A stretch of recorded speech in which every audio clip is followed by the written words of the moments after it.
MDMA-യുമായി പിടിയിലായ സംഭവത്തിൽ 10 വർഷം കഠിന തടവും 1 ലക്ഷം രൂപ പിഴയും ശിക്ഷ ലഭിച്ച പ്രതികളുടെ കൂടുതൽ വിവരങ്ങൾ പുറത്തുവന്നു.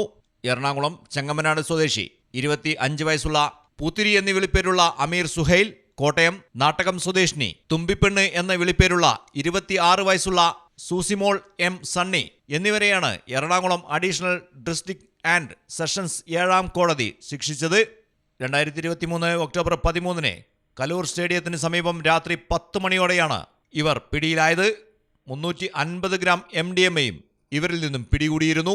Ernakulam excise enforcement and anti narcotic special സ്ക്വാഡാണ് ഇവരെ പിടികൂടിയത്. കാറിൽ മയക്കുമരുന്ന് കൊണ്ടുവരുന്നതായി വിവരം കിട്ടിയതിന്റെ അടിസ്ഥാനത്തിലായിരുന്നു പരിശോധന. കാറിൽ നിന്ന് 25 ലക്ഷത്തോളം രൂപ വിലമതിക്കുന്ന MDMA-യാണ് പിടികൂടിയത്. കേസിൽ 1-2 പ്രതികളാണ് ഇവർ.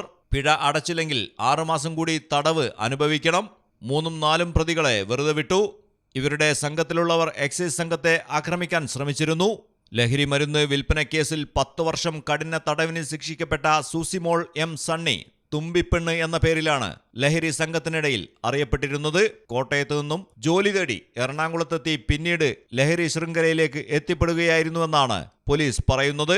രാത്രി സമയം ആഡംബര ബൈക്കുകളിൽ കറങ്ങി നടന്നായിരുന്നു മയക്കുമരുന്ന് വിൽപ്പന നടത്തിയിരുന്നത്. അറസ്റ്റിലാകുന്ന ദിവസം രാത്രി മഴ പെയ്തതിനാൽ ഇരുചക്ര വാഹനത്തിന് പകരം ഇവർ കാറിലാണ് മയക്കുമരുന്നുമായി എത്തിയത്. പിടിയിലാകുമ്പോൾ കാറിൽ പല ബാഗുകളിലായി സൂക്ഷിച്ച നിലയിലായിരുന്നു MDMA. ഒപ്പമുണ്ടായിരുന്ന അമീറിന്റെ വസ്ത്രത്തിന്റെ പോക്കറ്റുകളിൽ നിന്നും മയക്കുമരുന്ന് കണ്ടെത്തിയിരുന്നു. മലയാളം ടെലിവിഷൻ, കൊച്ചി. മിത്ര ഡയമണ്ട്സ്, മാറുന്ന കാലത്തിന്റെ ആഭരണ സങ്കല്പങ്ങൾക്കൊപ്പം. മിത്ര ഡയമണ്ട്സ്, താഴെപ്പാലം, തിരൂർ.